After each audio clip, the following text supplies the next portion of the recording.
Gracias, Javier, gracias, Iglesia, por darme esta oportunidad.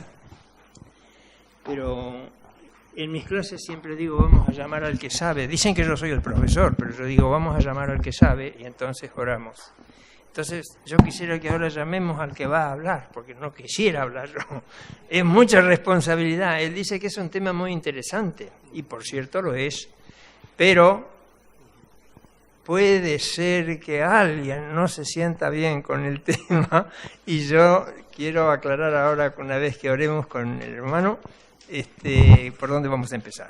Queremos orar, por favor, Javier.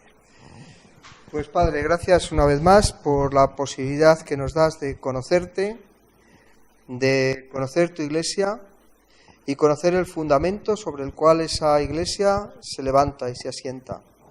Que tú nos ayudes a entender y también a poner en práctica cuál es tu deseo para nuestras vidas, cuál es tu deseo para tu Iglesia, que no es nuestra sino tuya.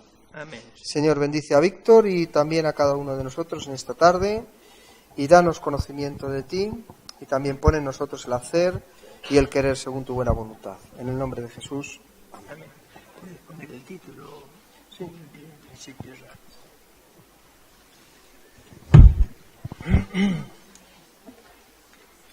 Como les decía, mis hermanos, el tema era más fácil, por decirlo así, una predicación, porque el tema, la Biblia, la Iglesia en la Biblia, me obliga a mí a sacar la verdadera y realísima imagen de la Iglesia de la Biblia, que es lo que, con la ayuda del Señor, la dirección del Espíritu Santo, voy a tratar de hacer. Sacar esa imagen de la Biblia, con los paradigmas que puede haber en las comparaciones y en las otras cosas, y como algunas cosas afectan a todo lo que yo voy a decirles después, lo que entiendo por Iglesia de Cristo. Por eso quería decirles que a mí no me llamó ni me invitó Javier para decir, mira, habla sobre esto y sobre esto y sobre esto. Me dijo solamente el título. Así que todo lo que yo diga no es que ocupo un lugar para decir lo que no me animo a decir de frente. Nunca hago eso. Y ocupar un púlpito para decirle al hermano lo que yo no me animo a decirle también es pecado. Entonces estoy esperando y deseo, así orado y lo espero en gran manera, que sea el Señor el que en esta tarde tenga que decir y dibujar la verdadera imagen de la Iglesia como la podemos sacar de la Biblia, de esa misma manera. Sin duda, siempre, indiscutiblemente, siempre que se trata de abordar un tema relacionado con Dios, el único libro que tiene la total autoridad para dar información al respecto es la Biblia.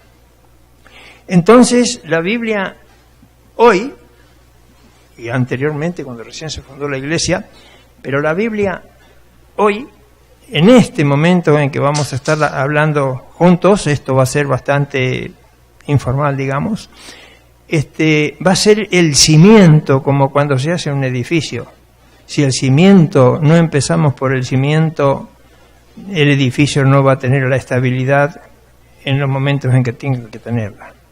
Entonces, tenemos que ver y empezar esta disertación, primeramente, estando bien seguros si lo que nosotros estamos creyendo de la Biblia es verdad, y preguntarnos a nosotros mismos si yo creo que la Biblia es lo que me están diciendo. Yo siempre me acuerdo que en el libro de los Hechos estaban aquellos discípulos que no leían la Biblia, la escudriñaban. Escudriñar es algo más que leer. Y la escudriñaban con un propósito: saber si lo que le habían dicho allí estaba en la Biblia o en las Sagradas Escrituras. Si no estaba en las Sagradas Escrituras, así lo dijera el profesor Víctor, lo dijera el pastor de la iglesia o lo dijera el misionero tal, no vale. Vale lo que está en la Biblia, palabra de Dios. Entonces, como digo, cuando se aborda un tema como el que vamos a abordar ahora, la iglesia en la Biblia, el único libro que tiene la máxima autoridad para dar información al respecto es la Biblia. Pero, ¿qué es la Biblia? Eso es lo primero. ¿Qué es la Biblia? Entonces, ahora que están esos signos de interrogación ahí, vamos a escuchar algo que vamos a saber, y luego de lo que cantemos, entramos en esto de ¿qué es la Biblia? Para luego entrar al tema de la iglesia. Este es un himno conocido por aquellos que ya tenemos 400.000 años, pero que con las nuevas canciones y los cambios que hay en todas las cosas de la sociedad, fueron quedando al margen como una pajita que lleva el río y reemplazado por las ciertas canciones que son muy bonitas y tienen un mensaje, pero también son muy bonitos y hay mensajes en un himno, y no habría razón para reemplazar unos por otros. Entonces, por lo menos aparece un viejo de estos que saca algo para relucir. Para mejor, en una voz como la que tenemos en Flor, gracias porque es un regalo de Dios. Y así lo vamos a escuchar, pero después el que se quiera sumar se puede sumar.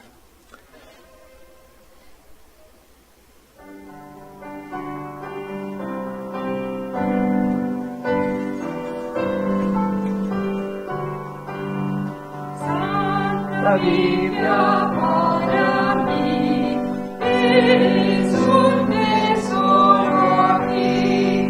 Tú contienes con verdad la divina voluntad. Tú me dices lo que soy y a quién voy.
¿Tenemos la imagen que teníamos con los signos?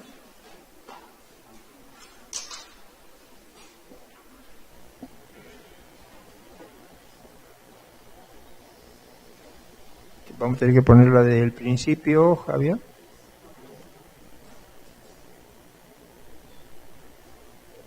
Bueno, estábamos diciendo de que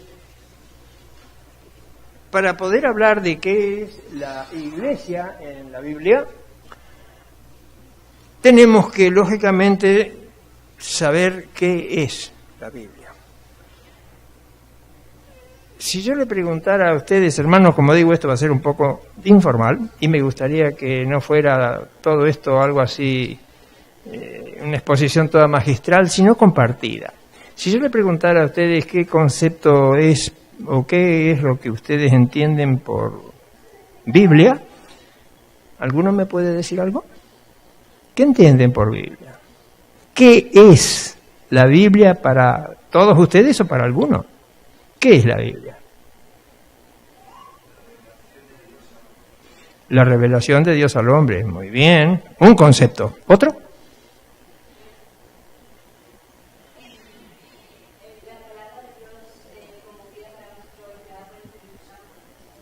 ¿Es la palabra de Dios? Muy bien, estamos sobre el terreno que vamos a tocar. Ahora hay que ver si estamos seguros de que es realmente la palabra de Dios. Vamos a verlo. Bien, para los judíos es la Sagrada Escritura. Que hablan con un judío, no le van a escuchar decir Biblia. He tenido contacto con muchos de ellos y ayudándole al hermano Seisemer en televisión y en radio también. He hablado mucho con ellos, pero bueno, él ya es mesiánico y habla de Biblia, pero si no, generalmente son las Sagradas Escrituras. Para el judío, para el hebreo, son Sagradas Escrituras. Para el cristiano, o en el ámbito cristiano, es Biblia, que viene del griego, Biblia. También Sagradas Escrituras, como es para el griego, para el hebreo, perdón. Y además decimos que es la palabra de Dios escrita, como dijo recién la hermana, escrita por hombres inspirados por el Espíritu Santo. Ahora,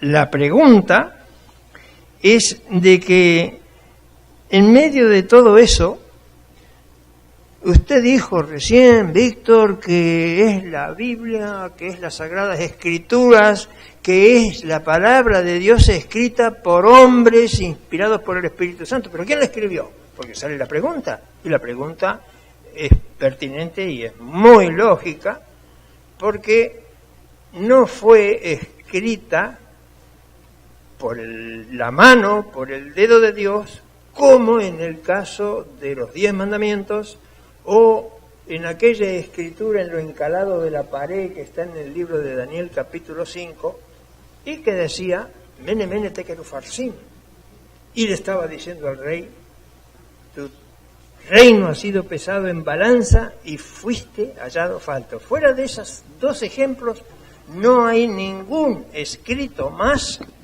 que fuera por la mano de Dios. No hay más que eso. Bueno, es el eterno problema de los mecanismos. Bien, entonces, el problema es quién la escribió. Y como digo, la pregunta es muy lógica, pero no fueron más que esas 2 formas de escribir los 10 mandamientos y esa escritura en la época de Daniel, capítulo 5 del libro de Daniel, en lo encalado de la pared, aquel dedo que escribía y le decía al rey Belsasar que se le terminaba su reino y que iba a ser eliminado de allí. Hace 3000 años, hermanos, no había impresoras ni grabadoras, no había nada de eso.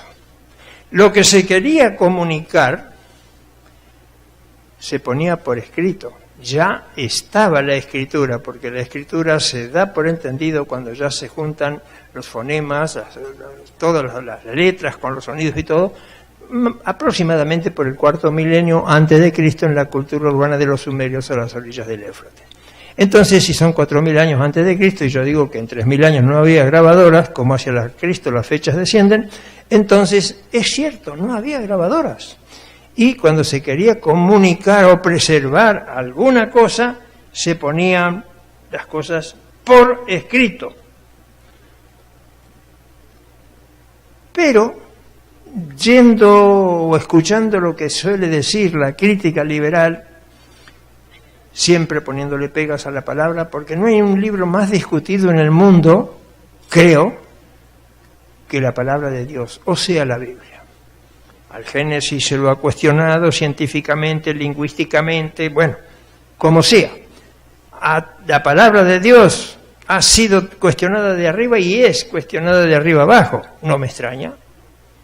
Ustedes saben que el enemigo, Satanás, tentó al mismo Hijo de Dios con la palabra escrita y lo tentó con el Salmo 91. Échate, que tu Padre va a enviar una legión de ángeles para que no dañes tu pie en tierra. Dile a estas piedras, pero antes de decirle, dile a estas piedras, le hizo esta advertencia, que es muy sutil. Si eres hijo de Dios, dile a estas piedras que se conviertan en pan. Hombre, si me lo hubiera dicho a mí, digo, ahora verás que soy el Hijo de Dios. Y le digo a las piedras que se conviertan en pan y se convierten. Pero automáticamente hubiéramos ya no tenido un Salvador y se hubiera terminado la posibilidad de salvación, porque había cedido a la presión de Satanás. Entonces el Señor le contesta también con la palabra, con Deuteronomio, y le dice, no de solo pan vivirá el hombre. Así fue derrotado Satanás. Entonces, la crítica liberal dice, la Biblia es un libro que ha sido escrito por los hombres, no tiene nada que ver. El gran Voltaire, ese famoso hombre francés que lo tienen enterrado allí en Francia, en un lugar muy especial, dijo, la Biblia es un libro obsoleto que dentro de 100 años no lo va a leer nadie. Ya llevamos más de 200 años que murió Voltaire, y si Voltaire levantara la cabeza se hubiera sorprendido de que la sociedad bíblica compró su casa, y en su casa se convirtió en un depósito de Biblias, y aparte se imprimieron cantidades de Biblias en su propia imprenta. Y es el libro hasta el día de hoy más traducido del mundo. Entonces, la cosa viene por ahí. En primer lugar, como estoy diciendo, si le damos la razón a la crítica liberal y decimos, bueno, muy bien, el hombre escribió la Biblia, un hombre cualquiera. ¿Cómo sería posible que quién querría escribir la Biblia, hermanos, reflejando en ella al Dios Todopoderoso, las maravillas de ese Dios que está reflejándose allí, y revelando o redactando las perfecciones de Dios, y al mismo tiempo de esas perfecciones relatar su propia miseria, porque es un hombre que la escribe, y en la Biblia los mismos hombres que la están escribiendo están poniendo sus propias debilidades. La Biblia no esconde que el rey David fue un adúltero y un asesino.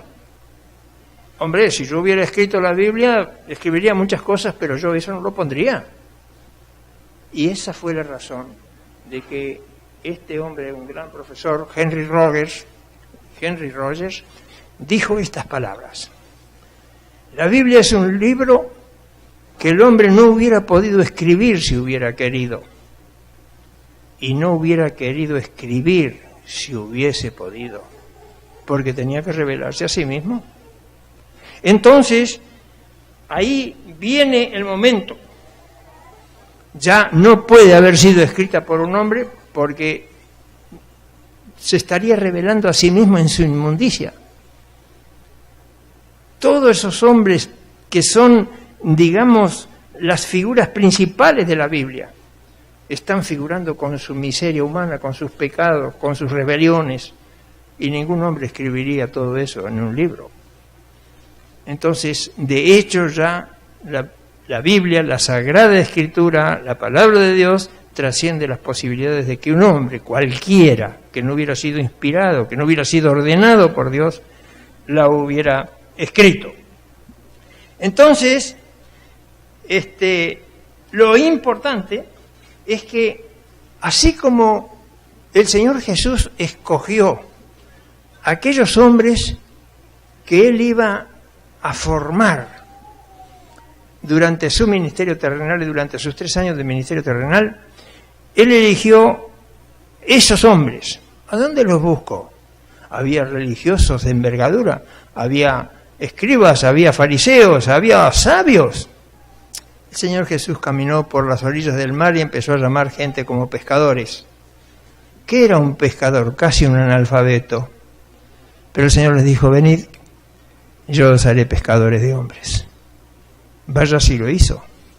El apóstol Pedro tuvo un solo profesor, tuvo un solo director, un solo rector durante 3 años, el Señor Jesús. Y en el libro de los Hechos, en un día se llevó 3.000 personas a la presencia del Señor. ¿De dónde sacó el poder Pedro? ¿De dónde sacó la sabiduría? De la misma manera que el Señor Jesús eligió, fue a buscar esos hombres, de la misma manera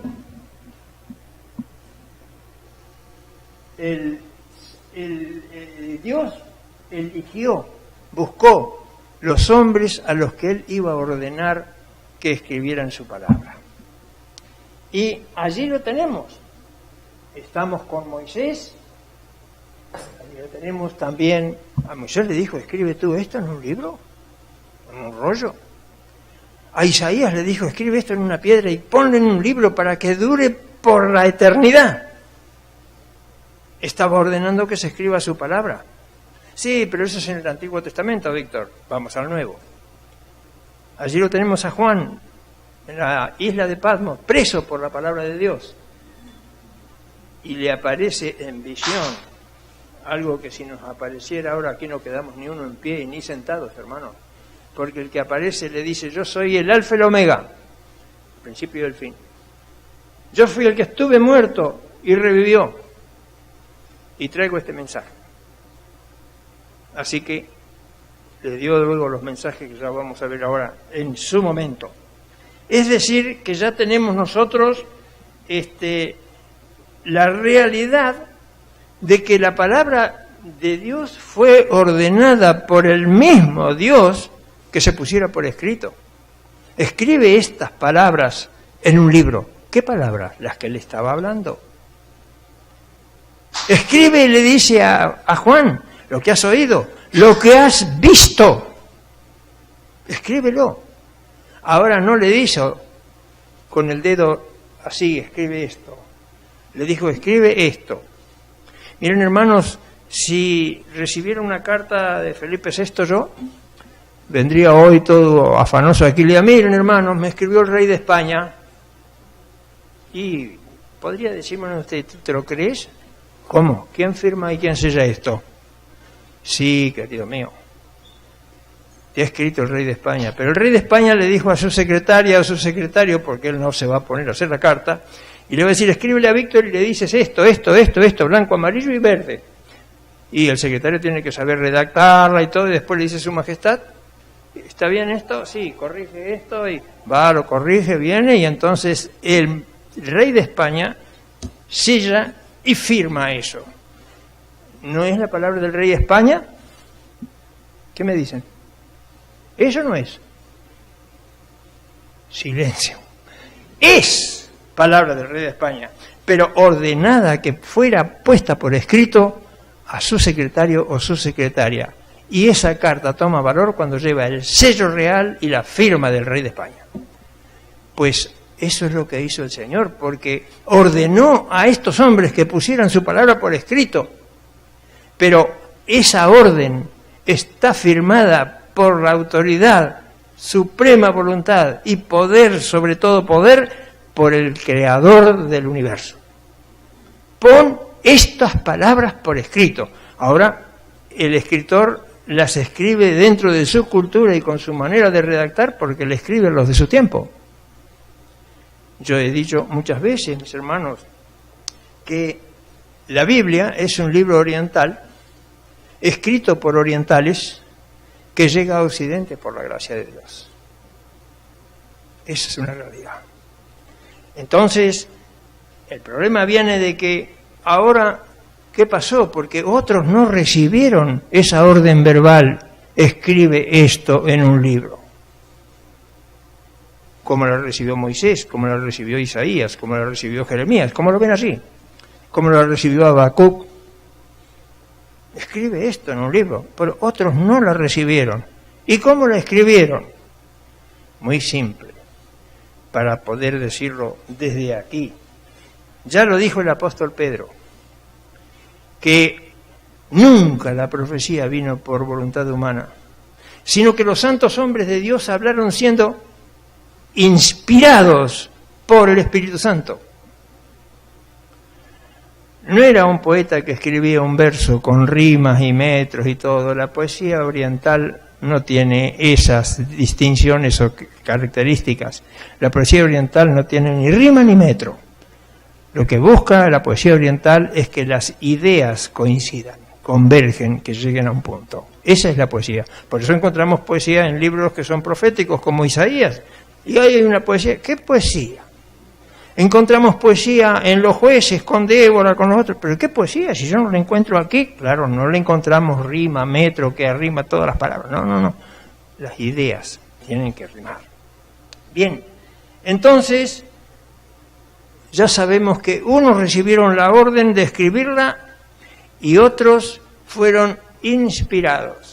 En la segunda carta que le escribe el apóstol Pablo a Timoteo, en el capítulo 3 y verso 16, le dice, ya lo vamos a ver así, en algún momento, que toda la Escritura, no dice toda Escritura. Y si ustedes buscan en vuestras Biblias, creo que en todas dice toda la Escritura, y está con la E en mayúscula. Toda la Escritura es inspirada por Dios y útil para enseñar, para redarguir, para todo lo demás.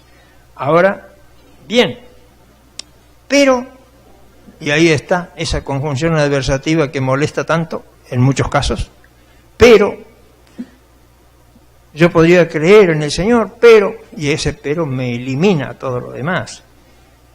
Les he dicho a muchos hermanos, cuando oramos no usemos el pero. Estamos orando por tal persona que, bueno, el médico le ha detectado metástasis y tiene meses de vida. Estamos orando, sí, pero los médicos han dicho, listo, se te terminó la oración, hermano. Con el pero cerraste tu oración, no pasó del techo. Si le estás pidiendo al Dios Todopoderoso, deja que el Dios Todopoderoso obre según su voluntad suprema. Pero si tú dices, estamos orando, pero el médico, bueno, ya dependes del médico. Y el pero, como digo, es una conjunción adversativa, te corta la oración ahí nomás.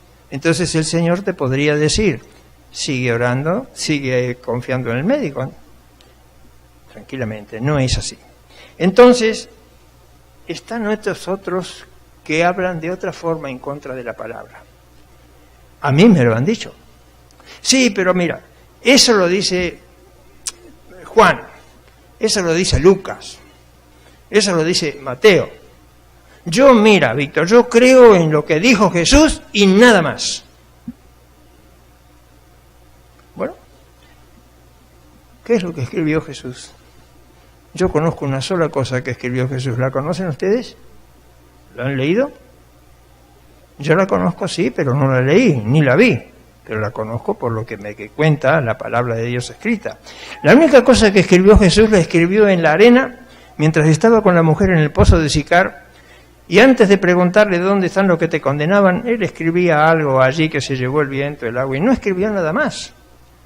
Ahora, estos que dicen que creen en lo que dijo Jesús, están creyendo en los que escribieron acerca de Jesús, como Juan, cuando dijo, estas cosas os escribimos para que creáis. Lo que hemos visto con nuestros ojos, lo que hemos oído con nuestros oídos, lo que hemos palpado con nuestras manos, esto os anunciamos. Pero ellos dicen que creen en lo que dijo Jesús, y lo que dijo Jesús está escrito por estos. El mismo Señor Jesús dijo: si le creyeseis a Moisés, me creeríais a mí, porque de mí escribió él. Quiere decir que la orden de escribir de Moisés estaba hecha. La Biblia, la palabra de Dios, la Sagrada Escritura, es la palabra de Dios escrita. Ahora, veamos entonces lo que dijo Jesús. A ver si realmente tiene, digamos, razón de ser. Esto es lo que dijo Jesús. Algo realmente importante, algo que no podemos tratar de olvidar, porque ahí está bien claro. Entonces, a fin de que ya lo están leyendo, no lo vamos a repetir, pero la autoridad del propio Hijo de Dios, el Señor Jesucristo, que emite eso que estáis leyendo, la autoridad del Hijo de Dios en esas palabras, no solamente legitima la Biblia, le cierra la puerta a todas las objeciones tendenciosas que pudiera haber.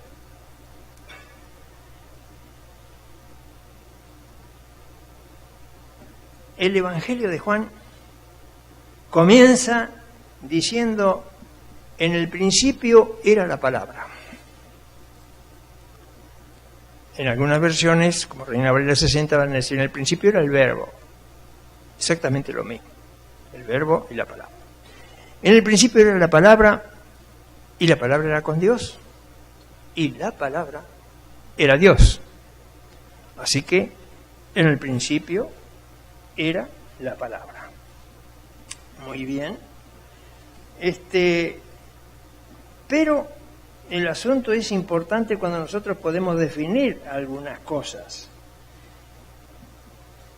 Nadie puede objetar nada porque ya con lo que dicho por Jesús terminó. Y Juan empieza de esa manera. En el principio era la palabra. Claro. Si leemos el Génesis, vemos que la creación es el fruto o la respuesta a una cantidad de órdenes dadas por la boca, vamos a usar así, Dios es espíritu, por Dios. Sea y fue, produzca y se produjo y todas estas cosas. Así que en el principio era la palabra. La palabra fue mucho antes que la escritura, ¿cierto? Entonces, en el principio era la palabra, y la palabra era Dios, y la palabra era con Dios. Ahora, ¿cómo nos llega esa palabra a nosotros? ¿Cómo nos llega esa palabra a cada uno de nosotros? En primer lugar, nosotros vemos que nos llega la palabra hablada. La palabra hablada. Justamente ahí en Hebreos, capítulo 1, versículos 1 y 2. En principio nos llega hablada, Dios hablando, Dios haciendo, Dios creando. Luego, posteriormente, esa palabra se encarnó en el Hijo de Dios. ¿Cómo lo sabemos? ¿Qué autoridad tenemos para decir eso? Yo no estaba cuando el Señor Jesús hacía su ministerio aquí. Sí, pero ¿te crees lo que te dice el libro? No, me creo lo que dijo Jesús. La palabra que habéis oído, ahí lo tenéis. La palabra que habéis oído no es mía, sino del Padre que me envió. Quiere decir que la palabra que Dios dijo al principio, la que le dijo a Moisés, escribe esto, la que le dijo a Isaías, escribe esto en una tabla y ponlo en un libro. Esa palabra la puso en su Hijo cuando viene para buscar y salvar lo que se había perdido, en el cual estaba este que está hablando. La palabra que habéis oído no es mía. Quiere decir que es la misma palabra de Dios, pero ahora encarnada en el Hijo que toma forma humana y viene a buscar y salvar lo que se había perdido. Luego, esa palabra, hablada primero por Dios, encarnada en su Hijo, luego es puesta por escrito. Hermanos, ¿no es la misma palabra? ¿Es que no tenemos autoridad para decir que es la palabra de Dios escrita? Por eso cuando la hermana dijo la palabra de Dios escrita, pegó en el centro. Pero ahí está otra vez esta dichosa conjunción de que es palabra de Dios escrita. Juan lo empieza así, pero, sin embargo, por más que cambien las formas, habla Dios, esa palabra se introduce en Jesús, por eso digo encarnada. Jesús reconoce que no es de él la palabra, que es de su Padre. Y luego dice que le crean a Moisés, porque de Moisés escribió de él. Entonces, prácticamente, esa palabra, por la forma que sea, escrita, materializada, encarnada, es siempre la misma palabra de Dios escrita. ¿Por qué cuando llegamos a la Biblia empezamos a discutir que fueron hombres que escribieron la palabra? Cualquier hombre escribió ese libro y ya está. ¿Qué libro, hermanos? Yo tengo el Corán, las luces del Corán, lo tengo que tener por mi función en la facultad. Pero mañana podría venir la policía a mi casa y encontrar que tengo el Corán y me dice, este es guerrillero. Pero el Corán te habla de la Virgen María, el Corán te habla de un montón de cosas, pero no es la Biblia. La Biblia es el libro más traducido del mundo hasta este momento. Se habla, de acuerdo a las estadísticas que se toman, de que hay unos 12.000 lenguas se hablan en el mundo, pero eso es muy estimativo. Y de las 12.000 lenguas, ya es la palabra de Dios, está traducida a casi 4.000 y fracciones de lenguas, y se sigue traduciendo otras tantas. ¿Qué libro ha sido traducido en ese entonces? Desde que el dichoso Voltaire, este filósofo, dijo, ya eso va a ser un libro obsoleto y no lo va a leer nadie. ¿A dónde está la Biblia? Los romanos quisieron destruir la Biblia cuando el Imperio Romano dominaba toda la parte de Asia. Entonces, no pudieron destruirla. El Papa Inocencio, creo que era 3, le ordenó a el obispo de Alemania, en ese año, que quemara todas las Biblias que encontrara en alemán. Y así lo hizo el obispo. ¿Se terminaron? No. Fueron quemados. Aquí, creo que es en Sevilla, hay un monumento que se conoce como Monumento a la Tolerancia. Ahí fueron quemados una familia de 5 judíos vivos, completos. Y se quemaron también con sus escrituras. Sin embargo, ni el pueblo de Israel, pueblo de Dios, se terminó, ni las escrituras se acabaron. Quiere decir que este libro, el cual estoy usando como cimiento antes de hablar de la Biblia, de la Iglesia, en este cimiento, quiero que se vaya entendiendo qué autoridad tenemos para decir que es palabra de Dios escrita. Entonces, muchas veces, cuando nosotros decimos avalar algo de lo que estamos comunicando. Yo, por ejemplo, si quisiera decir algo, yo lo uso muchas veces, pero bueno, como les decía a Flor y a Javier hace un rato, una vez me hicieron llegar que era bibliólatra, como que adoro la Biblia, ¿no? Porque me mantengo creyendo que la Biblia es palabra de Dios. Cuando yo deje de creer eso, yo no vengo a ninguna iglesia ni a predicar ni a enseñar, y me voy de la facultad. Creo firmemente que es palabra de Dios escrita. A algunos le he contado una experiencia, se han reído. Si estuviera en el púlpito no la cuento. Pero cuando mi esposa, que trabajaba como misionera en Uruguay, yo estaba en Argentina, cuando me escribía, éramos novios, yo venía al trabajo y la leía la carta, la leía, la guardaba en un cajón, me iba a trabajar, venía, antes de comer sacaba del cajón, la leía, la volvía a guardar, me iba, a la noche venía, la volvía a sacar, la volvía a leer. ¿Leemos la palabra de Dios así? Esa era la palabra de mi novia escrita. Yo lleno la boca cuando quiero decir, miren hermanos, lo que estoy diciendo hoy, la palabra de Dios escrita, y quiero avalar con eso que lo que estoy diciendo tiene autoridad. Por eso digo la palabra de Dios escrita. Pero lo creo. Así como leía la carta de de mi novia, yo leo con esa necesidad la palabra. Muchas veces no. Terminó la predicación del domingo, se llega a la casa, se pone en un cajón el domingo que viene apurado porque nos levantamos tarde, a ver, ¿dónde puse la Biblia? ¿Dónde puse la...? No encuentro la palabra de Dios escrita, pero la uso para avalar que esto dice, esa frase, la palabra de Dios escrita. Pero yo quiero llegar a esto, mis hermanos. Ya vamos a pasar enseguida a la otra parte. ¿Cuántos creemos? No sé cómo emplear el término, íntimamente, en lo profundo de nuestro ser. ¿Cuántos creemos? Hazte la pregunta esta noche antes de cerrar los ojos. ¿Cuántos de nosotros creemos que esa palabra escrita, porque hasta la palabra de Dios cuando estaba creando, sí, no hay discusión, la palabra encarnada en Jesucristo, esta palabra no es mía, sino de mi Padre, tampoco se discute. Ahora la palabra escrita, ya es otra cosa. ¿Crees que es la palabra de Dios escrita? Si no, no uses esa frase. No la uses, porque es mentira. Ahora, si la crees, yo lo puedo repetir 100 veces desde este lugar, hermanos. Creo que es la misma palabra de Dios escrita en palabras de hombres, porque si me la escribe en palabras celestiales o en don de lenguas no hubiera entendido, pero está escrita en palabras de hombres, para que llegue al hombre y el hombre la lea y la entienda y lo convierta.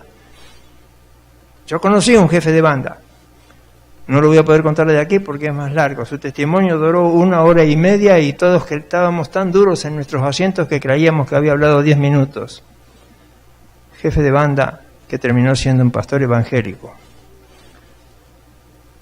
¿Qué libro tiene poder para cambiar una vida? ¿Dónde está el poder de cualquier libro que ustedes me traigan? El bestseller de novela ¿puede cambiar una vida? ¿Cuántas cambió la Biblia? ¿Cuántas cambió las Sagradas Escrituras? ¿Cuántas cambió la palabra de Dios escrita? Entonces, mis hermanos, estamos en esto. En los países organizados, o los países organizados, se rigen por un cuerpo de leyes que se conoce como Carta Magna o Constitución. Bien, de manera semejante, la palabra de Dios es la Constitución, donde están las directrices, para que la función de la Iglesia merezca la aprobación de Dios. Es decir, allí están las normativas en la Sagrada Escritura, en la Palabra de Dios. Están las directrices que establecen las condiciones esenciales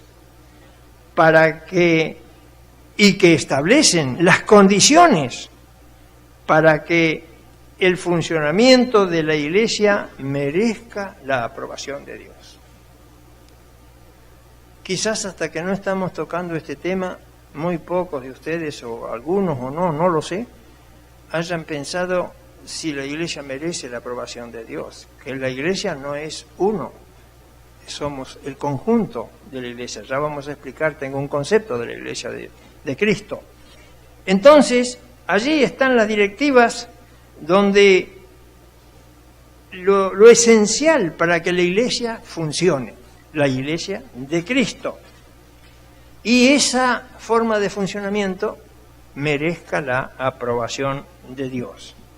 Entonces, para hablar de la Iglesia en la Biblia, tendremos que ir a esas directrices, a esas normativas, a ver qué me dicen, cómo tiene que ser la Iglesia de acuerdo a esas normativas para que merezca la aprobación del Señor. Les estoy diciendo esto a mis hermanos y en este momento se me pone carne de gallina. Quiere decir que no estoy hablando que no sea con mi propio corazón y me estoy emocionando un poco, cosa que no es muy común a mí. Pero es así.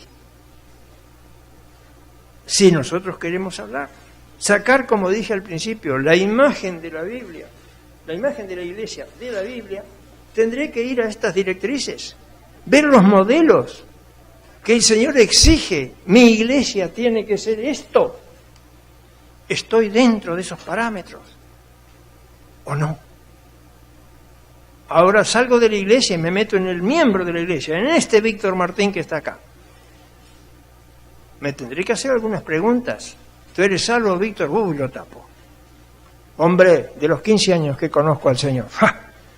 Y no lo dejo hablar a la persona, lo tapo porque de los 15 años, ¿cómo conocí?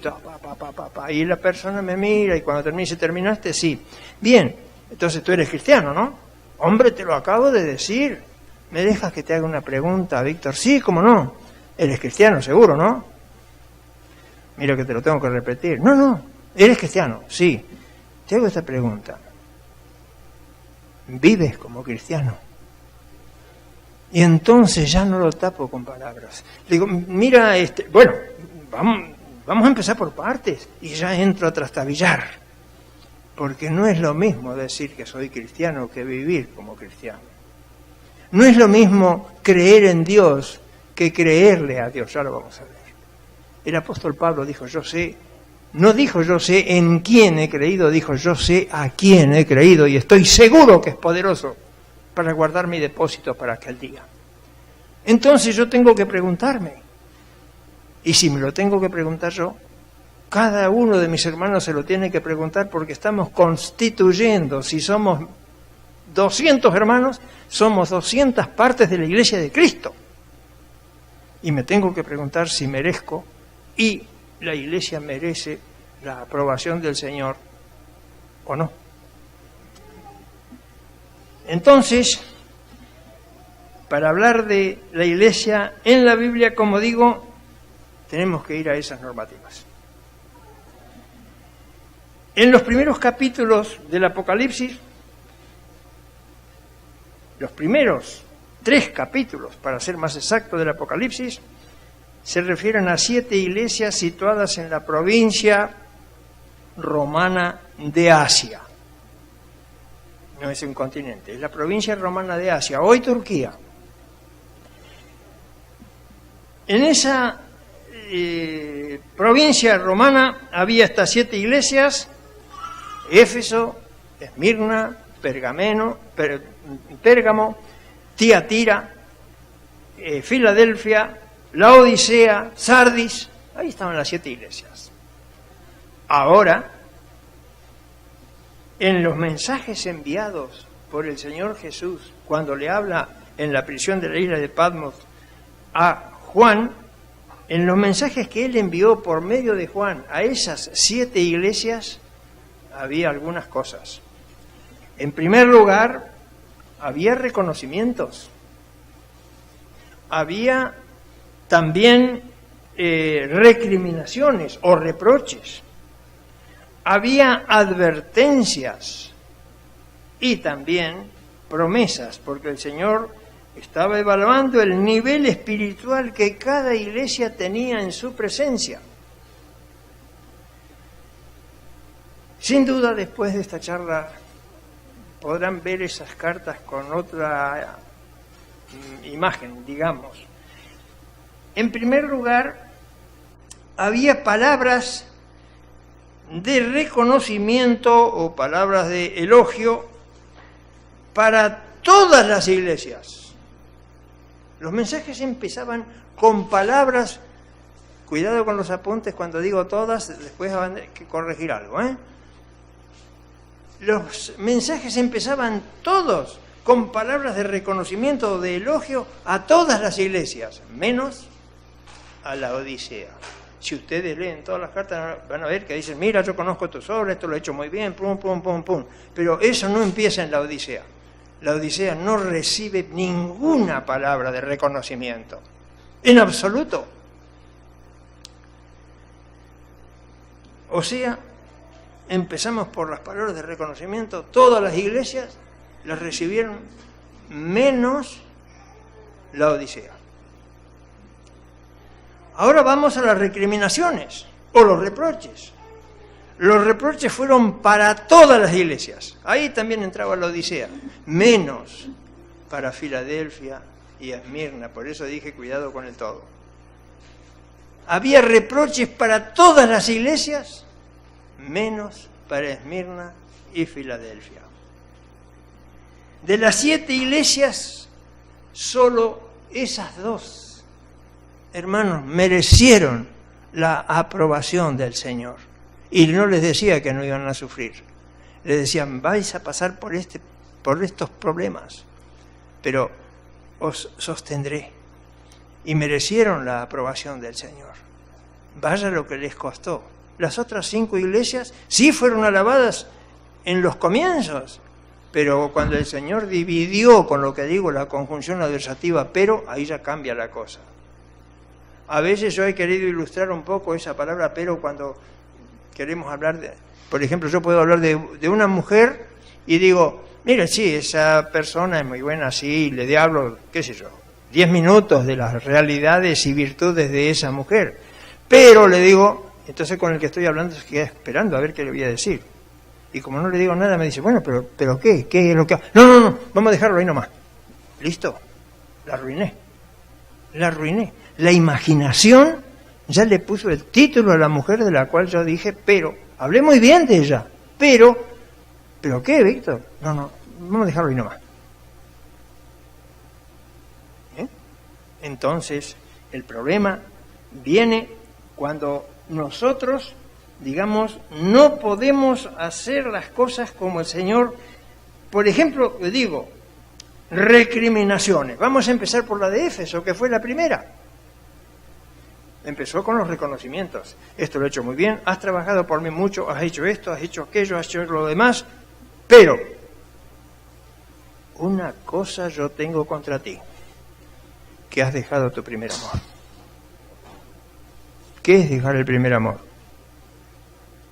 Había sido algo muy, muy tremendo. Has dejado tu primer amor.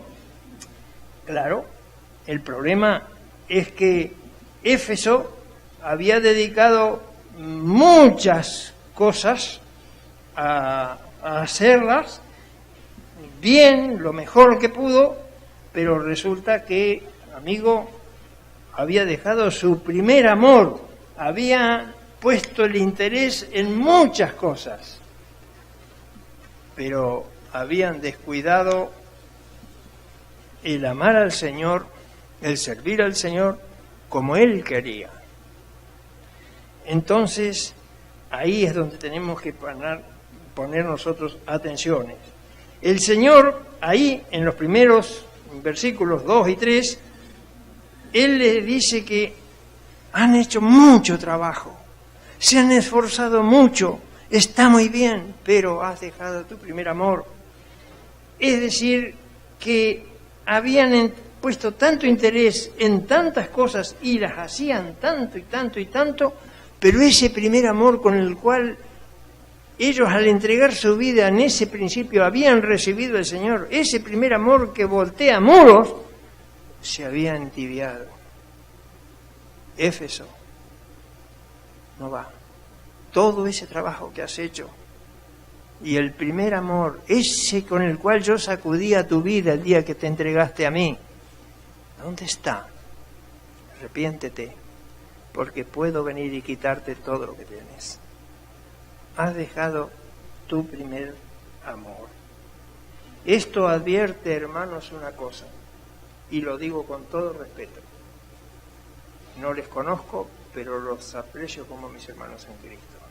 Esto nos advierte una cosa, que es posible trabajar mucho en la iglesia. Puedes trabajar en 5, en 6, en 20 ministerios. Puedes no ir a comer ni a trabajar, ni a nada, trabajando para la iglesia. Pero en ese ímpetu, en ese fragor de trabajar, has descuidado al Señor de la iglesia. Se trabaja para el Señor, pero sin olvidar al Señor. A veces trabajamos porque queremos levantar un templo enorme.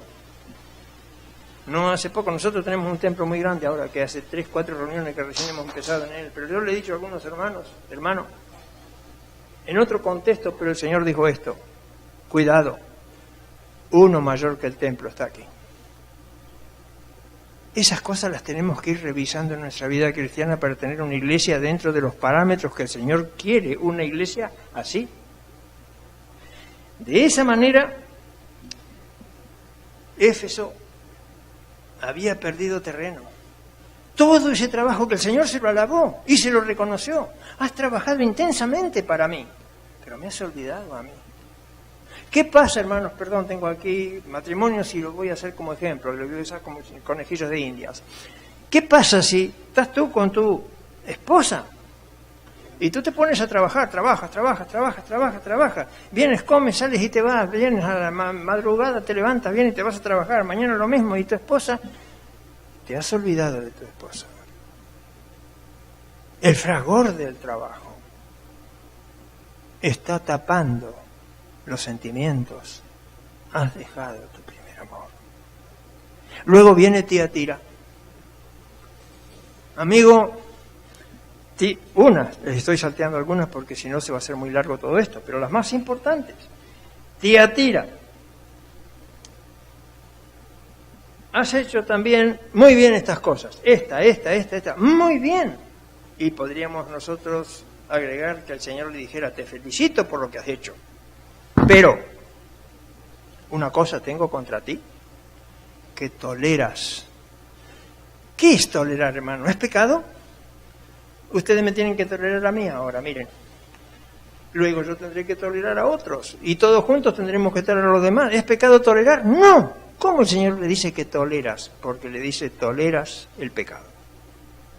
Una iglesia que tolere el pecado cae bajo el juicio directo del Señor. Porque nada impuro puede estar en su presencia. Y cuando decimos que la iglesia es el cuerpo de Cristo, no puede ser que en la iglesia se tolere el pecado. Allí en Tiatira estaba el nombre de esa mujer Jezabel que estaba seduciendo a los siervos. Y el Señor dijo, la pondré en cama, dejaré, pero arrepiéntete, Tiatira, porque vendré y te quito todo lo que tienes. Todo lo que has hecho se pierde, porque estás tolerando el pecado. Quiere decir que en una iglesia no se puede tolerar el pecado. Miren, hermanos, el que está hablando con ustedes es anciano, no de la iglesia, anciano en años. Yo ya tengo 87 páginas encima. He presentado 2 veces la renuncia en la facultad, pero parece que me sacaron empujando. Y a lo mejor en vez de empujarme para adentro, yo creí que me empujaban para afuera, pero parece que no. Bueno, estamos ahí. Y ahí estoy todavía. Creí que era, no sé, un cuatrimestre y ya van 15 años. Y 24 en Argentina son 39, creo que me tendría que poner aparte de todo esto. Sin embargo, lo hago para el Señor. Me dicen, cuídate. Y le dije, no sabes lo que dices. Porque si en 15 años no he faltado en una sola clase, ni por gripe, ¿quién me cuida? ¿Quién me cuida? Entonces ahora yo cambio a que me cuide otro. No, lo que me queda... Y que, como le digo a algunos, yo ya tengo la inversión hecha, lo que pasa es que no me llegan los papeles. Cuando me lleguen los papeles, estaré allí mejor que aquí. No quiero ver lo que van a vivir mis nietos, no quiero verlo. Y espero que el Señor se acuerde antes de mí. Entonces, el problema viene de que Tiatira estaba tolerando el pecado. Y eso no puede ser. Ahora viene que tolerar el pecado, ¿cómo se tolera? Hombre, no, está enjuiciando mal. Mire, muy fácil, hermanos. Se entra en la temporización. Y todo el mundo lo hace, mis hijos van al colegio, si no, no los quieren mirar, porque esto... Víctor, pero no podemos estar entre el cielo y la tierra, estamos aquí, tenemos que vivir, la sociedad va cambiando. ¿Tú quieres hacernos perfectos? No. No, porque yo no soy perfecto, la iglesia no hay ninguna perfecta. ¿Por qué? Porque está compuesta por hombres y mujeres, familias imperfectas, y entonces no es perfecta. Pero... prosigo al blanco, decía el apóstol. Antes me gustaba mucho la pesca, me gusta, lo que pasa es que no tengo tiempo.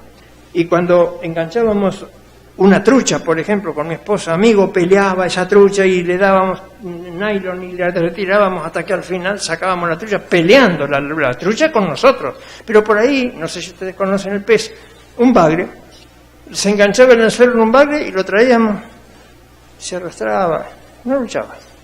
Era un pez que ni siquiera se servía para comer, para nada. El que luchaba servía. Lo que quiero hacer en esta conversación es que aprendamos a luchar con aquello que no es aceptado por el Señor, como miembro y como iglesia. Entonces, toleraba el pecado y yo entro a contemporizar. Todo el mundo lo hace. ¿Por qué no lo puedo hacer? Porque la sangre de Jesucristo me limpia de todo pecado. De todo pecado. Pero Hebreos me dice que el que practica el pecado ya no hay sacrificio para él. El que cae en pecado, sí.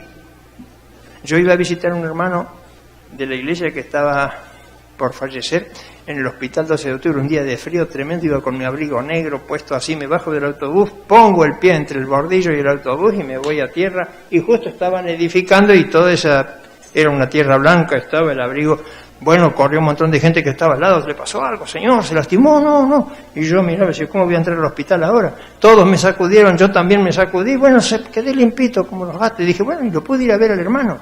Ahora me gustó la caída, vinieron muchos. Y todos me atendieron. La próxima vez me tiro. Eso es practicar. Eso es practicar. Lo otro fue caer. Y cuando caigo en un pecado, tengo que pedirle perdón al Señor, pero no en bloque, hermanos. A veces queremos pasar por alto que el Señor conoce nuestro corazón. Entonces estamos orando y le decimos, Señor, por perdona todos mis pecados, Señor, y sigo orando, porque ya le pedí perdón por todos mis pecados. No, el pecado se confiesa con nombre y apellido. Si yo le robé la cartera, qué sé yo, a Tito, pues tendré que decirle a Tito cuando se la devuelva que le devolví la cartera y al Señor decirle, perdóname, Señor, porque yo robé una cartera. No perdona mis pecados. Y el Señor se encarga de ver cuáles son. No, yo lo tengo que confesar.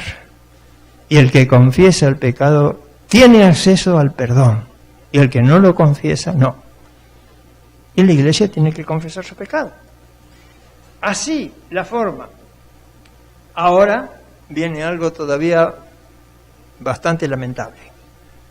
Hemos hablado de Éfeso, hemos hablado de Tiatira, así, a vuelo de pájaro. Vamos a ver qué le dice a la Odisea. ¿Saben lo que le dice a la Odisea para la cual no hubo ninguna palabra de elogio? Léanlo. Porque eres ni tibia ni caliente, no eres fría ni caliente, porque eres tibia. Te vomitaré de mi boca. Entonces, el problema viene allí. Pero el problema viene de que muchos me dirán, Víctor, actualízate. Tú con todos los años que tienes te has quedado parado en el tiempo. Una vez me lo dijo un nieto mío. Y claro, él me ganaba en su forma de decirlo y yo le ganaba en experiencia y le tuve que poner la tapa. Se quedó chato. Ustedes me pueden decir, hermanos, mire, no nos podemos comparar con la iglesia del primer siglo.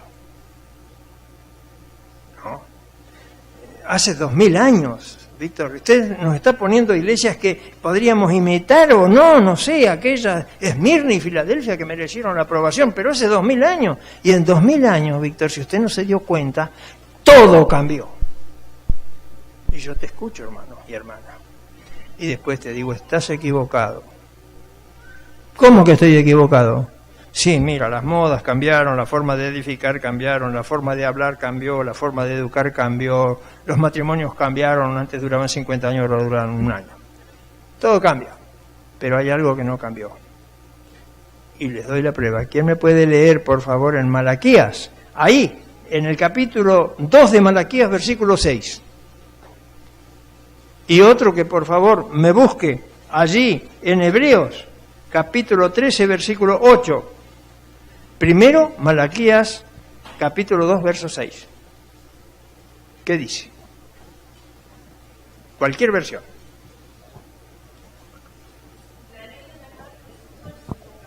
La iniquidad no fue hallada en sus labios. En paz y en justicia anduvo conmigo y a muchos hizo apartar de la iniquidad. A ver, perdón, arrímale el micrófono otra vez porque hay una palabra que no la escuché. La ley de verdad estuvo en su boca, e iniquidad no fue hallada en sus labios. En paz y en justicia anduvo conmigo, y a muchos hizo apartar de la iniquidad. ¿Me has leído Malaquías 2:6? A ver, ¿y qué versión has leído? Reina Valera. Porque ahí, en Malaquías, salvo que yo he anotado mal la cita, dice, yo no cambio.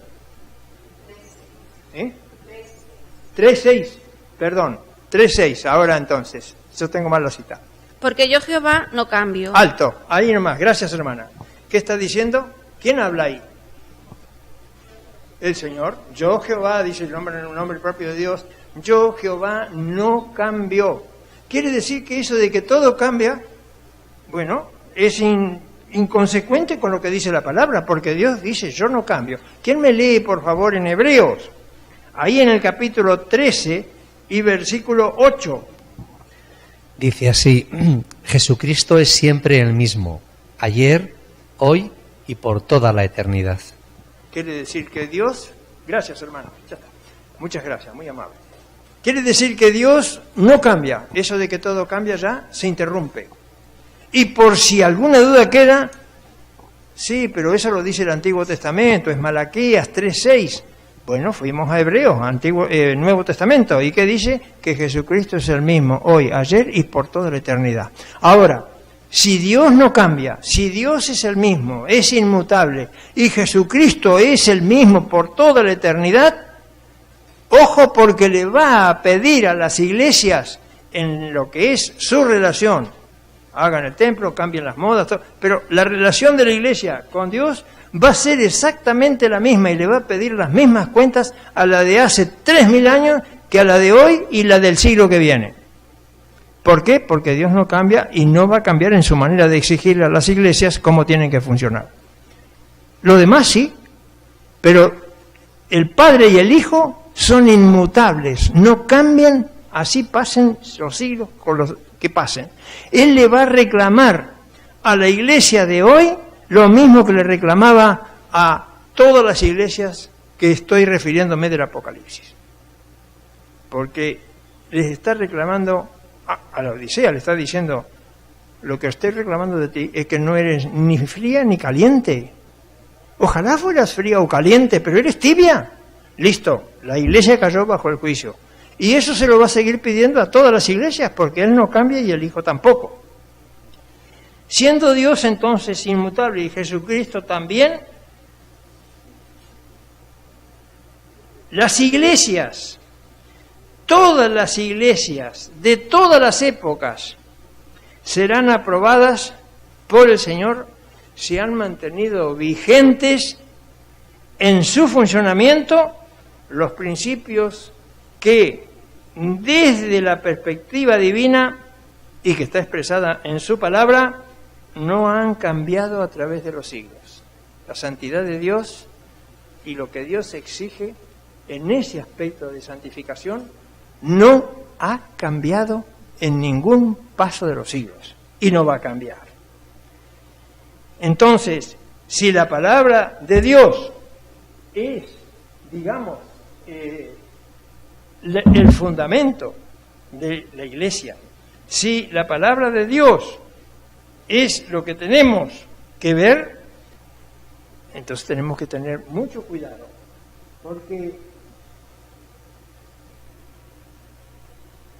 ahí tenemos la palabra de Dios. Hablamos de que es la palabra de Dios escrita. Vuelvo a hacer esta pregunta, mis hermanos. ¿Es aceptada? Y ya no hablo del mundo, hablo de mis hermanos en Cristo. ¿Es aceptada como palabra de Dios? Escrita. La acepto yo, en mi fuero interno, en mi intimidad. No importa que me llamen bibliólatra.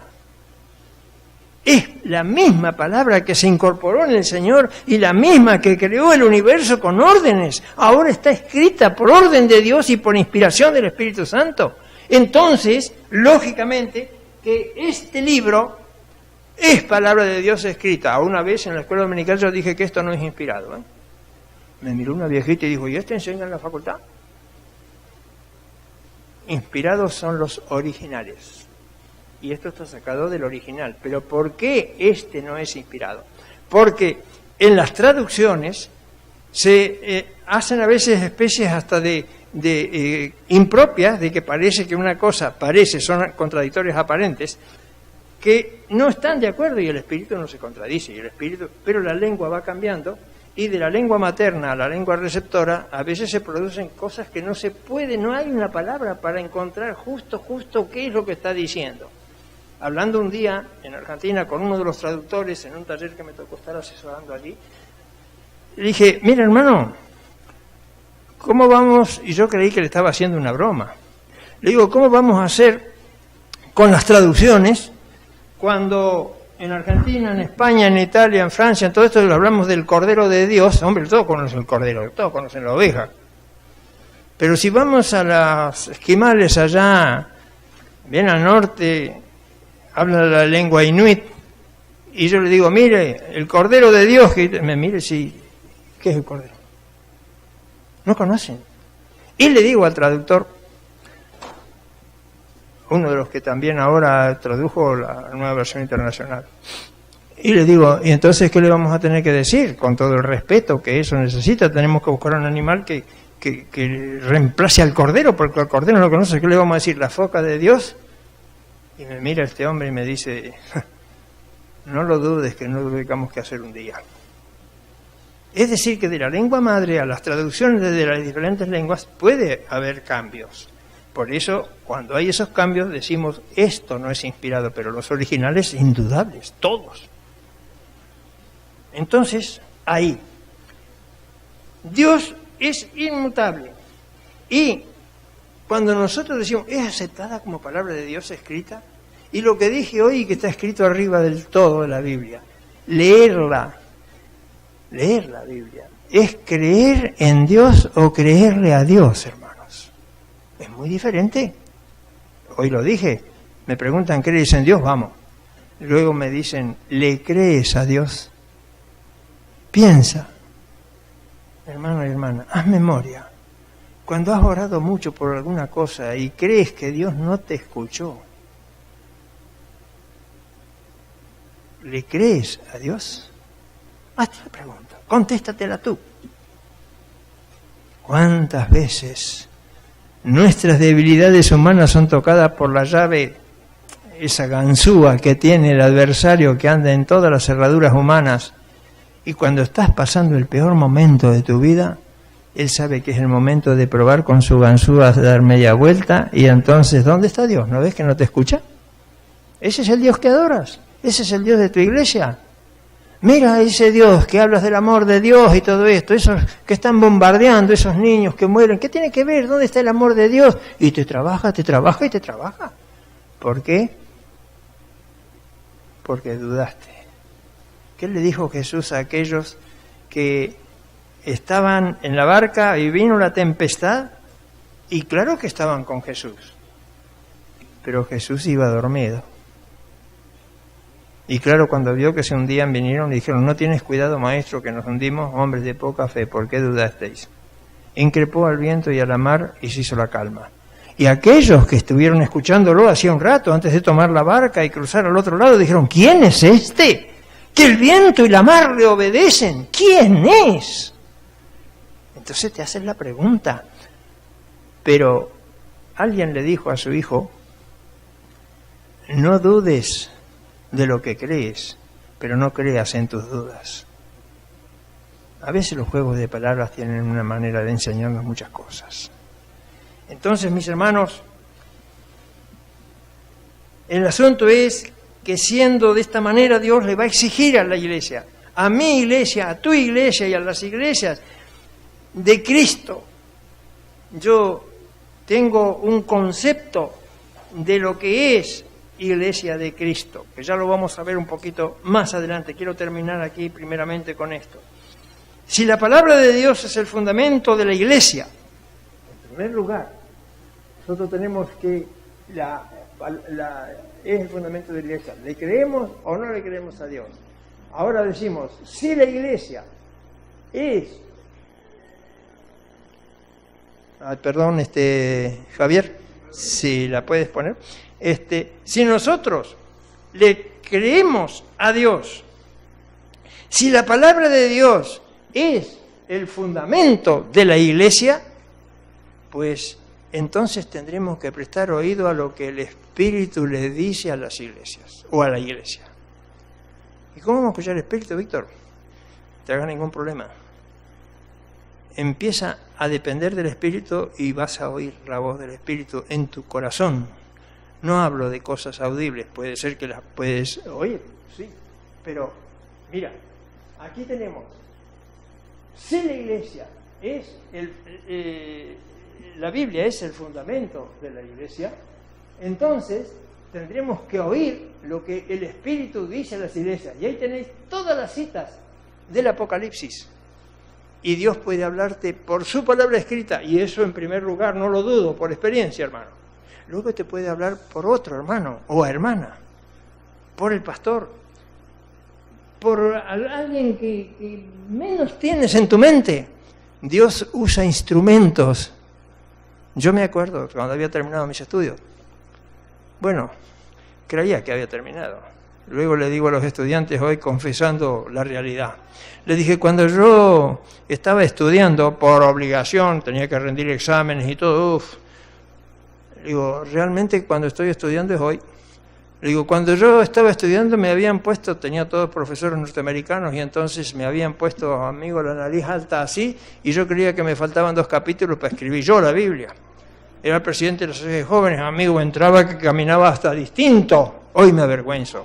Y le digo a los estudiantes, en ese entonces yo creía que me faltaban 2 capítulos para escribir la Biblia, y hoy que me toca enseñarla no sé dónde está el Génesis ni el Apocalipsis.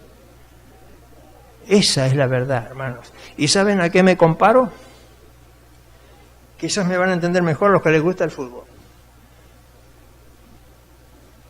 En un partido de fútbol el jugador no ve el partido. El jugador está mirando la portería, está mirando a quién le va a pasar el balón y está mirando acá. Él no está mirando el partido en lo global. El árbitro lo ve bastante bien, pero tiene los jueces de línea con las banderitas que le avisan porque no puede ver allí. Pero el director técnico en la tribuna se come los dedos y se fuma los cigarrillos porque hace señas, pero aquel, pero el otro. Ese está viendo todo el partido. El Señor me dejó llegar a esto y le doy gracias al Señor por hacerme viejo, porque estoy viendo cosas como ve el director en un partido de fútbol, el director técnico en un partido de fútbol. Yo no soy director técnico de la iglesia, ojo. Pero sí estoy viendo esto, que en la iglesia de Cristo hay debilidades, que las voy a mencionar en un momento nomás.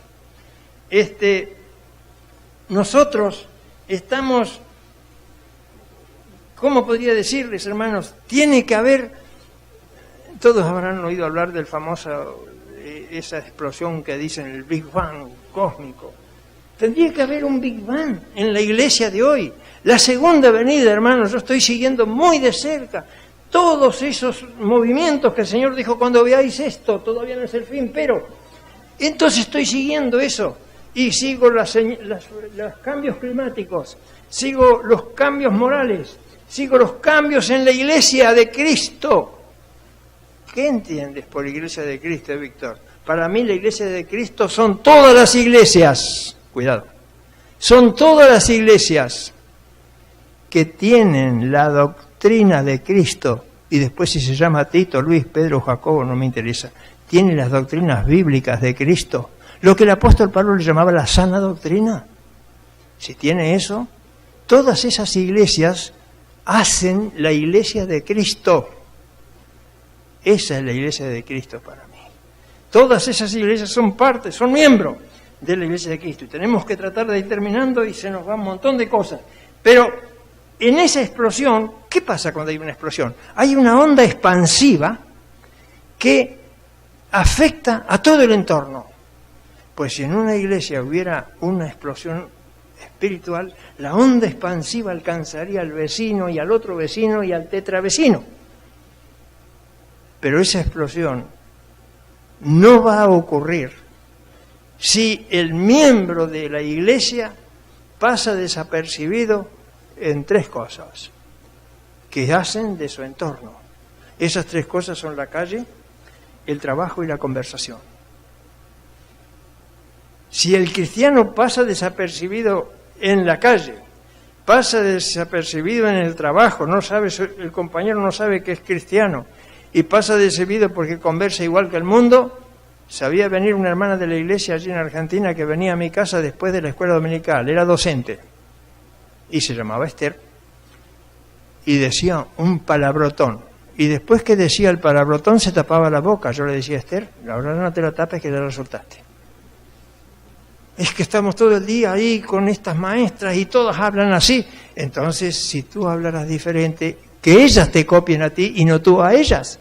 Eso es una explosión. Cuando cada miembro de la iglesia viviente no pasa desapercibido en esos aspectos, porque habla diferente, se hace conocer por su entorno, y también en la calle es distinto.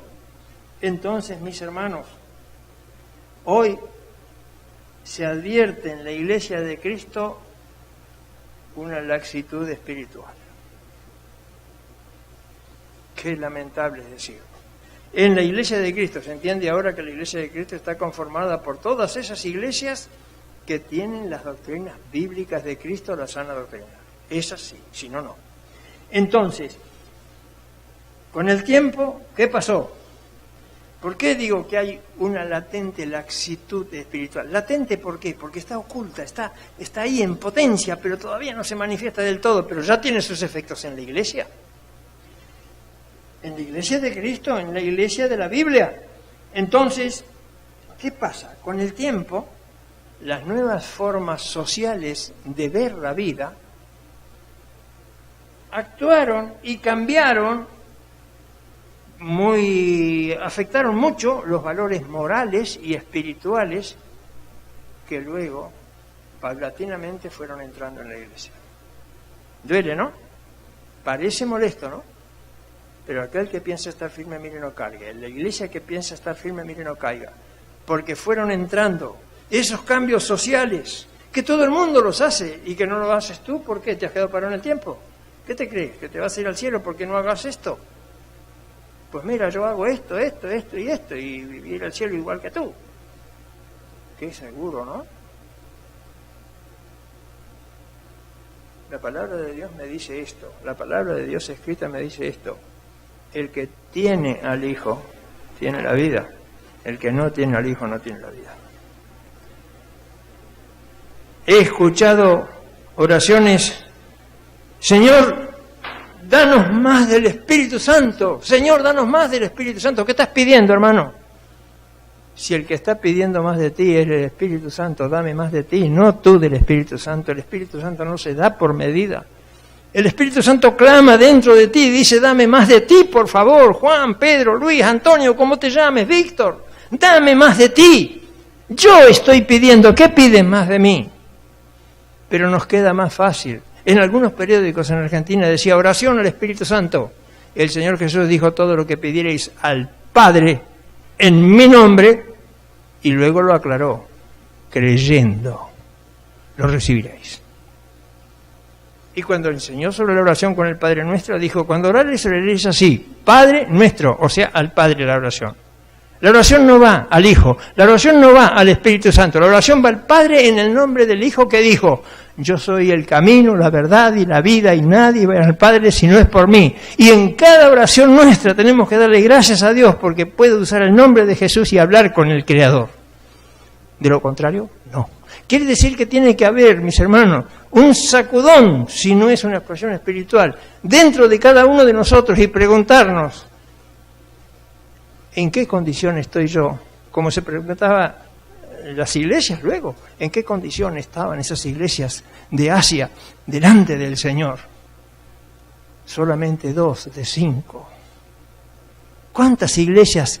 Hay miles de iglesias cristianas. Cuando estuve en Corea hace unos años atrás, Corea del Sur, en una isla había 300 religiones, hermanos. 300 religiones. Tengo que decirle, con mucho respeto, sea católico o la religión que sea, mire, señor o señora, con mucho respeto, la religión que usted tiene no la salva. Y la suya tampoco, la mía, yo por mi religión me puedo podrir en el infierno. ¿Y entonces qué está haciendo? Y le tendré que decir, señor o señora, ninguna religión fue a la cruz. Ninguna religión dijo, Padre, perdónalos porque no saben lo que hacen. Ninguna religión dijo, consumado es. Solamente Jesús. El que vino a buscar y salvar lo que se había perdido pudo decirlo. Y eso, por eso lo dice Juan, el que tiene al Hijo tiene la vida y el que no tiene al Hijo no tiene la vida. Quedan algunas cosas en el tintero, hermano, porque la hora se nos va y no puedo llegar. Pero puedo decir que hoy se advierte esa laxitud en las iglesias con el tiempo. Ahora quiero dejar, perdóname, son 2 minutos más o 3, que quiero decir algo que está de moda en el 99,9% de las iglesias cristianas de hoy, incluida la mía. Empezamos por una cosa, mis hermanos.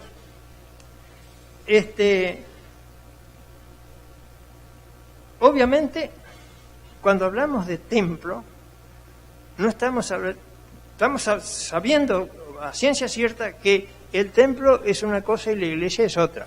El templo es donde la iglesia se reúne. Ahora pasamos por la calle y decimos, esta es la iglesia tal, ese es el templo. El templo es una cosa, es donde se reúne la iglesia. ¿Para qué? Para alabar al Señor. Para postrarme delante de su presencia. Tengo ese lugar, el templo. Para escuchar la palabra hablada, si el que predica se ha puesto en las manos del Señor y el Señor lo usa para darme el mensaje, voy para eso. Voy para cantar la alabanza. Una vez fue un pastor allí a la facultad y dijo, un pastor, cuando cantamos es cuando más mentimos. Pensemos, hermano, cuando cantamos y estamos haciendo eso. Nunca más seré el que antes fui. Todo lo que tengo te doy. ¿Es cierto lo que estamos cantando? No, a veces no. A veces lo que entra es la euforia masa. ¿Entendemos lo que es la euforia masa? Vamos a una manifestación y empieza uno a romper vidrieras, al rato todos rompen vidrieras. Nosotros yo a veces los observo y sí, estamos alabando. Y entonces entramos en el ritmo de la música, o ya sea con el pie, o si no con las manos. Pero es la euforia masa. Pero yo estoy delante del Señor, ¿o no? Señor, dijo aquel, cuando el Señor Jesús le preguntó, ¿tú crees que yo puedo hacer esto? ¿Tú crees? Mire lo que le pregunta, sí cree. Y él le dijo con toda sinceridad, Señor, creo, ayuda mi incredulidad. Porque somos materia preparada para dudar. Pedimos, y dice la palabra de Dios escrita, pedís y no recibís, porque pedís mal. ¿Por qué no nos entregamos al Señor? ¿Por qué no le creemos al Señor? Empieza de hoy, hermano. ¿Cuánto me costó a mí aprenderlo? No se crean que esto que le estoy diciendo es fácil. Yo también creía que sabía mucho. Yo también creía que tenía que enseñarlo a los demás, pero no me había enseñado a mí mismo. Hoy lo estoy haciendo, mis hermanos. Y por eso te lo digo, para trasladarlo. Procura con diligencia presentarte a Dios aprobado como obrero que se reconoce que no sirve. Los otros días, la semana pasada, le dije a unos estudiantes, no somos nada. Muchos dicen, ¡ay, qué bien esto que nos enseñó el otro! No, un momento. Cuando hay una barra de oro, ya tiene brillo por sí misma, el Señor no se ocupa de eso. El Señor se ocupa de hacer servir lo que no sirve. Entonces coge un pedazo de barro, hasta maloliente, y lo transforma en una barra de oro. Ahora, sí, el Señor tiene el modo de hacer el milagro, pero en una barra de oro que está ahí, ya es oro, punto. Pero cuando coge un pedazo de barro como el que habla, y lo transforma, y lo mete ahí y le dicen profesor, es porque ha transformado para eso, y el día que yo pierda eso de vista, se terminó todo para mí, porque voy a ser el más ignorante de los hombres, y lo soy. Entonces, hermano, para que la iglesia adquiera el poder, ese poder que va a reclamar el mismo Dios que es inmutable y el Hijo que no cambia por los siglos. Para que la Iglesia tome ese poder, hay que cambiar. Hay que preguntarse a sí mismo, ¿estoy en las manos del Señor? ¿Le creo a Dios o creo en Dios? ¿Le creo a Dios porque voy a la iglesia todos los domingos y me siento en la primera fila y trabajo en 5 ministerios? ¿Le creo a Dios o estoy trabajando y me estoy olvidando del Señor de la iglesia? Hermanos, te estoy hablando con el corazón en la mano, ¿eh? Porque estoy recordando mi vida pasada. Cuando estoy recordando ahora el tiempo perdido creyendo que sabía, el tiempo perdido cuando creía que amigo yo era salvo y se acabó todo. Hemos sido salvados para salvar, no para quedarnos sentados en una butaca. La iglesia que se queda sentada en una butaca es una iglesia muerta. Y eso se lo dijo el Señor a Sardis. Tú te crees rico, muy bien. Tú te crees esto, pero estás muerta. Tú tienes nombre de que vives, léanlo en Sardis. Tienes nombre de que vives, pero estás muerta. Delante del Señor no tienes vida. ¿Y entonces qué hacemos perdiendo los domingos del tiempo? Vámonos de paseo, de pesca, de lo que querramos, hermano, porque no sirve. Es como la ofrenda. Voy a ofrendar porque así el Señor mañana me aumentará en el sueldo o me dará el doble. Eso es un...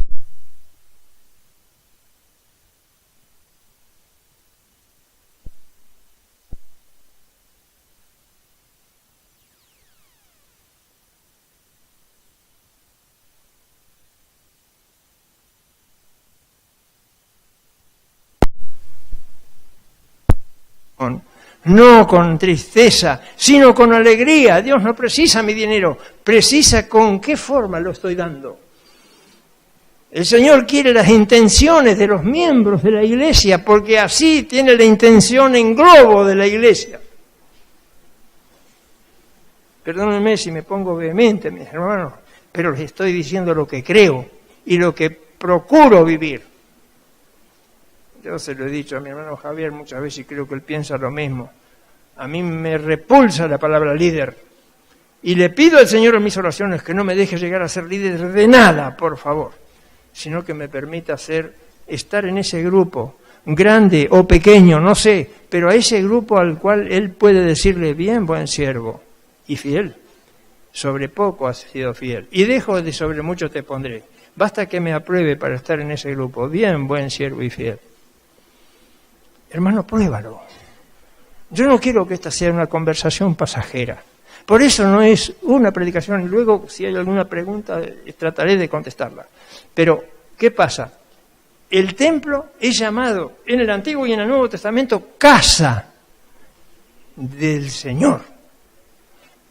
El salmista David lo decía, yo me alegré, en la versión internacional dice, yo me alegré con lo que me decían, vamos a la casa del Señor.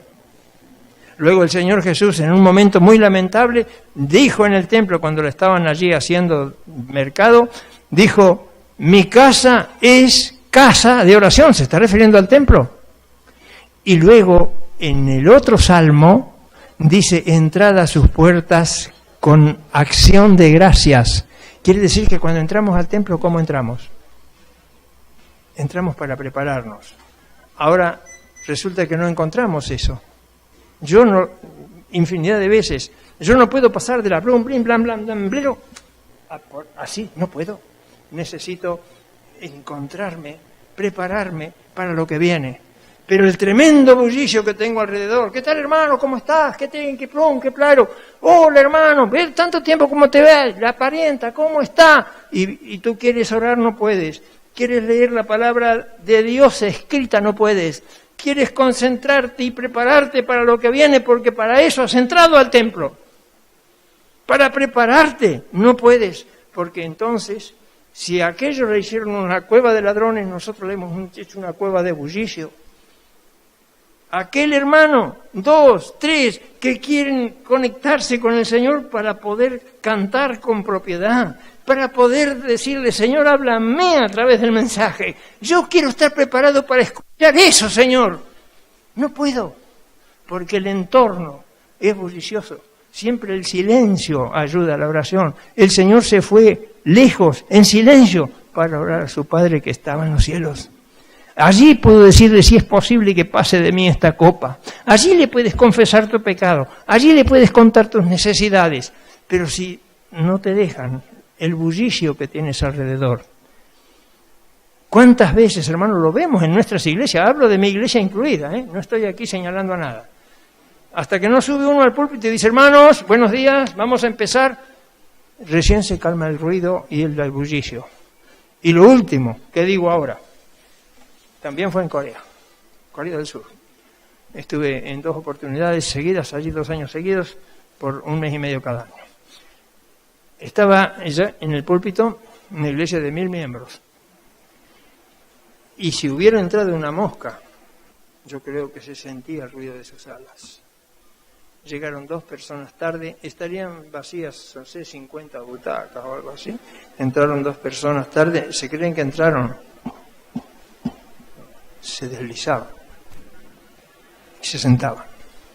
Había ocasión para concentrarse en la palabra y en la oración. Y entonces, cuando viene el mensaje, estoy preparado para recibirlo. ¿Descuidamos eso? ¿Descuidamos esto otro? ¿Descuidamos esto otro? Hemos descuidado un montón de cosas, pero vamos a la iglesia y creemos que estamos bien con el Señor. No estamos bien con el Señor. Porque si cada uno de nosotros fuéramos una iglesia, nos diría lo que le dijo a las iglesias de Asia. Mira, esto lo he hecho muy bien, tú no faltas nunca a la iglesia, trabajas en 5 ministerios, pero una cosa tengo contra ti, y ahí viene. Hermano, con el corazón en la mano te digo, por favor, pregúntatelo. Y es la forma en que la iglesia se lo va a preguntar. Estamos muy cerca de la segunda venida, por lo que puedo ir viendo. ¿Saben lo que me dicen cuando hablo? Casi no puedo hablar con los miembros de la iglesia. O los creyentes. Porque me dicen, Víctor, pero eso ya lo sabemos, fue toda la vida. Sí, ya lo sabemos por la Biblia, lo que pasa es que no le damos tanta maneja. Le digo, tienes razón. Mira lo que dice el Señor, así estaban en los días de Noé. No le daban importancia hasta que vino el diluvio y se los llevó a todos. Ya vendrá. Y entonces allí será el clamor y el crujir de dientes.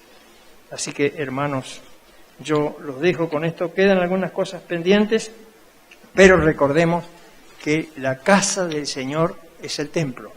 Y la iglesia es el cuerpo del Señor que se reúne en ese templo. ¿Para qué?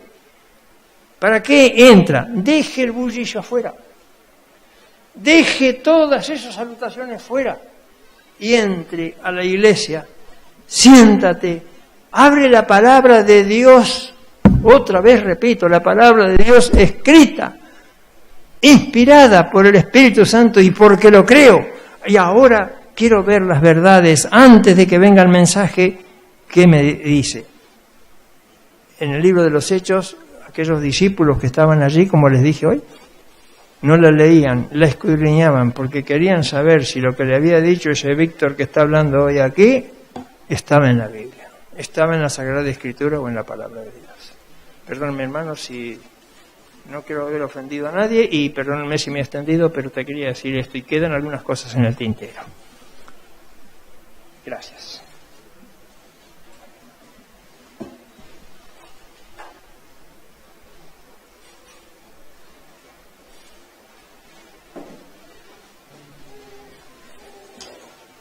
Pues muchas gracias, Víctor. Él me decía que no quería estar sentado, que iba a estar de pie y ya estaba ahí aguantando. Bueno, pues a lo largo de este curso sabréis que tendremos distintos ponentes. Hay charlas, coloquio, unos estaremos sentados, otros de pie. Habrá clases magistrales. Hoy hemos traído un maestro, pues hemos tenido una clase magistral. No sé si alguien quiere hacer algún comentario, alguna pregunta para Víctor. Y si no, vamos a terminar con un himno también que nos sugirió nuestro hermano, que habla de que la Iglesia se avive. Entonces, Flor, ¿nos podéis ayudar?